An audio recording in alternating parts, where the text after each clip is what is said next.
कल ललित नारायण मिथिला विश्वविद्यालय का स्नातक तृतीय खंड का एडमिट कार्ड जारी विश्वविद्यालय की ओर से किया गया। उसके बाद हम लोग देखे कि किस प्रकार बिहार के महामहिम गवर्नर माननीय फागू चौहान जी का तस्वीर स्टूडेंट के एडमिट कार्ड पर आता है।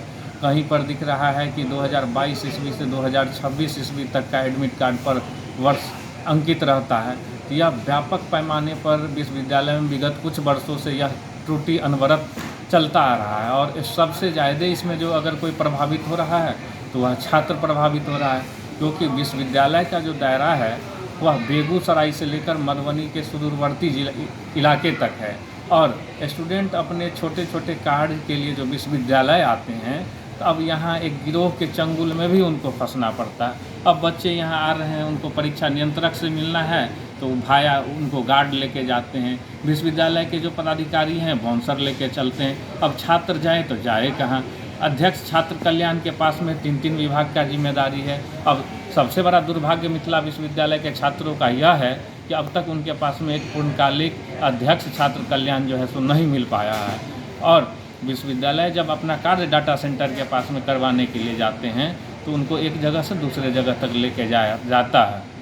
सबसे महत्वपूर्ण चीज़ इसमें गौर करने वाली यह है कि जब छात्र सक्षम पदाधिकारियों से मिलते हैं तो त्रुटि वह कभी डाटा सेंटर का नहीं देकर, अपने विश्वविद्यालय के आंतरिक चीज़ों को नहीं देकर, जिम्मेदारी खुद पर नहीं लेकर, जिम्मेदारी हमेशा छात्रों के कंधे पर मरने का कार्य किया जाता है, जो बेहद दुर्भाग्यपूर्ण है। और विश्वविद्यालय अपने इस अड़ियल रवैये से बाज आए, नहीं तो छात्र हित में अखिल भारतीय विद्यार्थी परिषद दरभंगा उग्र आंदोलन करने का कार्य करेगी। विश्वविद्यालय के संज्ञान में ये बात आई है कि कुछ छात्रों के द्वारा अपने एडमिट कार्ड पर महामहिम राज्यपाल महोदय और माननीय प्रधानमंत्री की फ़ोटो या अन्य फ़ोटो लगा करके एडमिट कार्ड उन्होंने अपलोड किया है। ये बात साफ समझ लीजिए कि विश्वविद्यालय के द्वारा जो एडमिट कार्ड जारी की जाती है उसका पूरा जो भी कॉलम है वो सभी छात्र को एक आईडी है, प्रत्येक छात्र की अपनी आईडी दी गई है और उसी आईडी से वो स्वयं भरते हैं। वो जो जैसा भरेंगे वैसा ही वो क्या करता है, डाउनलोड होता है।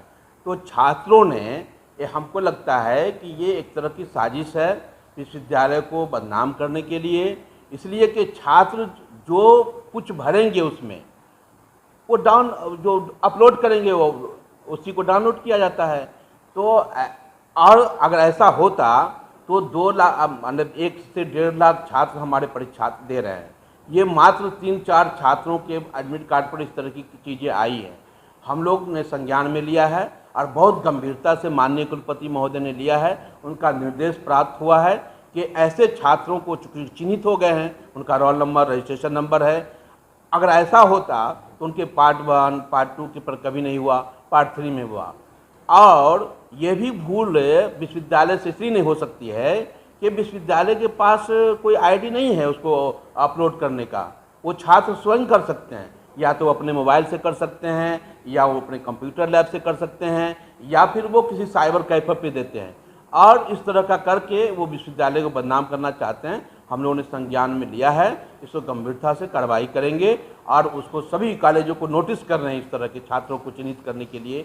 और उसकी मंशा बिल्कुल ख़राब है कि यदि अगर उनकी कोई त्रुटि हुई थी तो विश्वविद्यालय को वो कहते हैं कि हमारी ये तस्वीर आ रही है, वो जा कर के आम लोगों को सोशल मीडिया पर वायरल करने के बाद वो करते हैं, जबकि उसमें कोई छेड़छाड़ विश्वविद्यालय की तरफ से नहीं हो सकती है, असंभव है, क्योंकि उनका आईडी सिर्फ और सिर्फ छात्र ही खोलते हैं, कोई दूसरा आदमी को पता भी नहीं है। किस प्रकार की नहीं, विश्वविद्यालय की कार्रवाई करेगी, कानूनी विधि सम्मत कार्रवाई करेंगे कि विश्व हमारी महामहिम के फ़ोटो के साथ छेड़छाड़, माननीय प्रधानमंत्री की फ़ोटो के साथ छेड़छाड़, या कभी देखिएगा कि गणेश भगवान का फ़ोटो लगा देना, कभी कुछ करना, ये तो बहुत ही चिंता विषय है। जो छात्र कॉलेज न अपने से न करके किसी के माध्यम से फॉर्म भरवाते हैं और इस तरह की बदनामी होती है विश्वविद्यालय की, इसको बहुत गंभीरता से हम लोगों ने लिया है। अब माननीय कुलपति महोदय का निर्देश प्राप्त हो गया है कि उन पर कार्रवाई की जाए।